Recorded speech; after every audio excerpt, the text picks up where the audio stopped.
Talking with Coach Ed Huckaby after the big win, 101-95 here at Fishburne over Hargrave Military Academy. Coach, still giddy over the win, I'm sure. Talk about the game and how big this win was for this program. It was huge, not only for the program, but for the school. Hargrave is a big rivalry.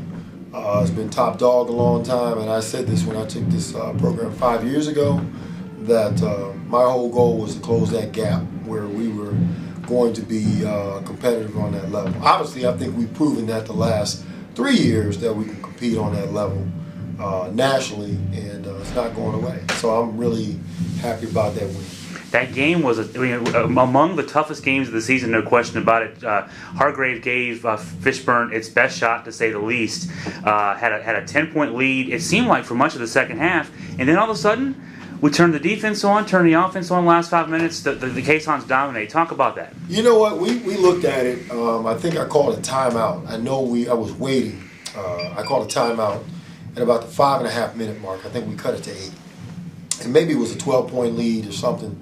But there was a time frame between the 4 and 5 minute mark. I called a timeout. And I told our guys, I said, look, this is only a three or four possession game. We don't need the pressure. And to their credit, all our guys bought into that. They just said, hey, we don't need the pressure.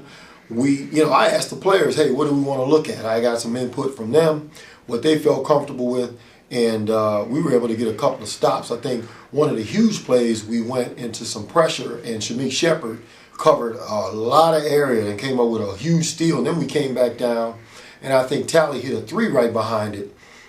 We get a timeout and get it set. And some people would say, why call a timeout when you got some momentum going? Well, you got to look at it. You're going to play the game. If you look at a 40-minute game, you play it in segments of 4 minutes because you're looking at those media timeouts. Once you got it to the 5 minute mark, and it wasn't a media game, I wanted to play that game in segments of 2 minutes and then get it to the last minute, and we're in control on what's going on in that last minute. So that's what I looked at, and I thought that was a huge sequence there.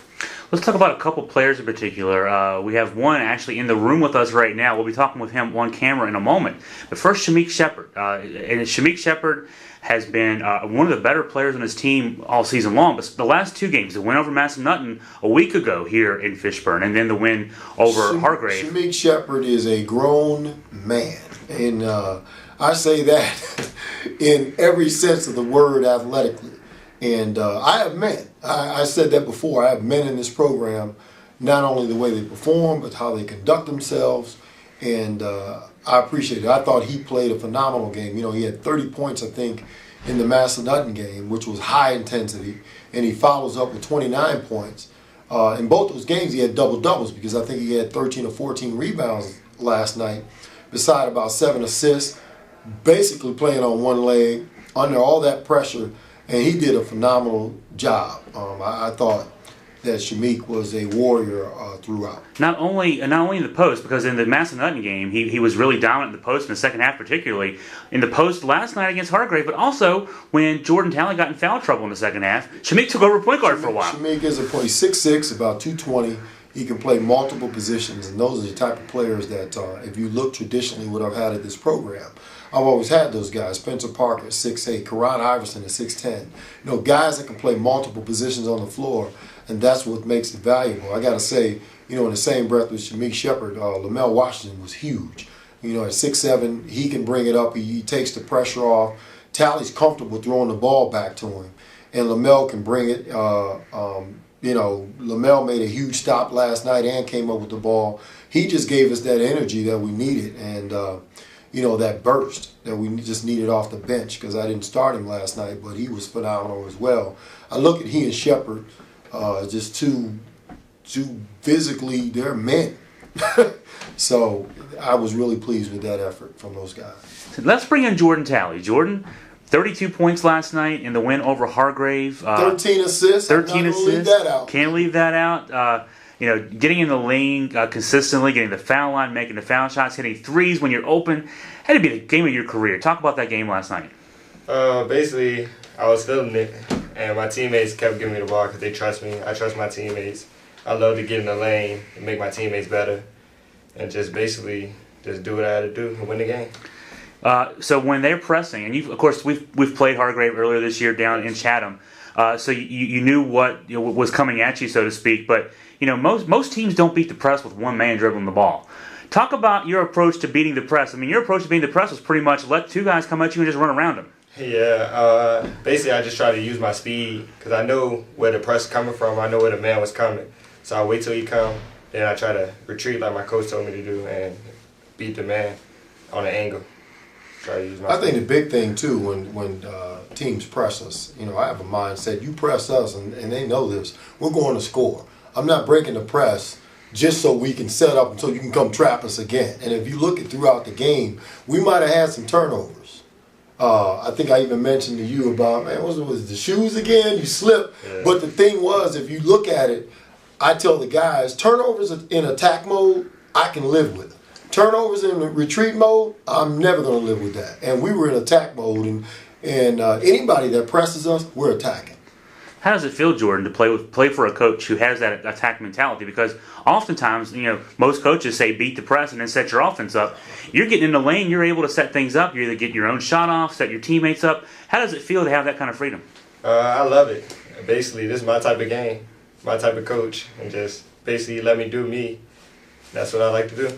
Does it make it easier, Coach, to have a guy with Jordan's talents I'm to going do to tell that? you something, man. Tevin Jones was the same type of leader. He often on and off the court.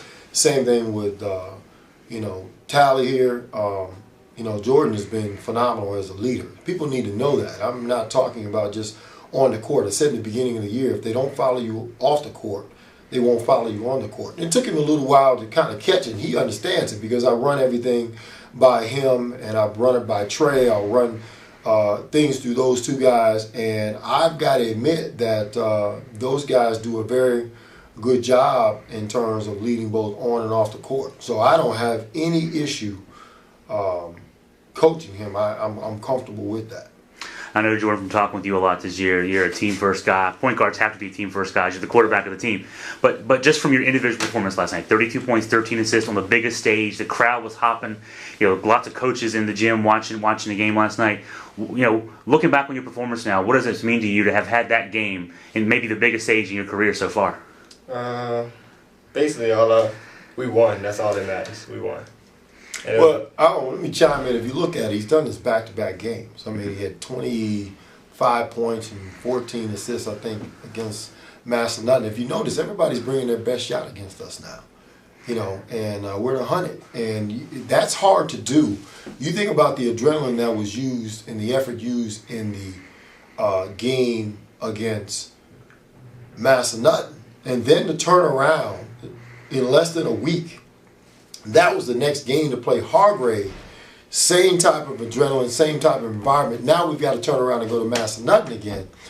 If this doesn't prepare these guys for competitive futures, I don't know what will. It's like playing Carolina one night, Duke the next, and Syracuse the next, look right? at the entire ACC. It's not going to get any better with Louisville popping in there. That's right. So, Jordan, I was going to ask about that next. This is a huge win. I mean, the players and half the crowd's wearing Beat Hargrave shirts. We know it was a huge game. The win was a huge win, but the season's not over. You still got ball games to win, a national championship to win. Talk about how this team comes down from the high of this and gets back out on the court and wins more games. I think that was a big win, but honestly, we just got to move forward now. Get ready for Saturday. Get ready for the national tournament later on. And just keep doing what we had to do to win our goals. Coach, you got their attention, I'm sure, with that. Last night was a time to revel in our victory, but you got to turn right around and start playing. I did. As I told them, I've coached in NCAA post-season tournaments. I've coached in NITs. I've been in national tournaments when I was a junior college coach. I've won a state title as a high school coach. The bottom line is you got to treat these games one game at a time and move on to the next. Enjoy it, move on to the next. You can't hang on to the last victory because there's no carryover. But there can be carryover of effort, and that's the thing. If you look at our effort, it's always been there. We took the day off. Actually, part of our preparation for Hargrave, I think we played some baseball this week, didn't we? Yes, sir. We played some baseball, and we're going to continue to do that because it's a long season. It's a grind.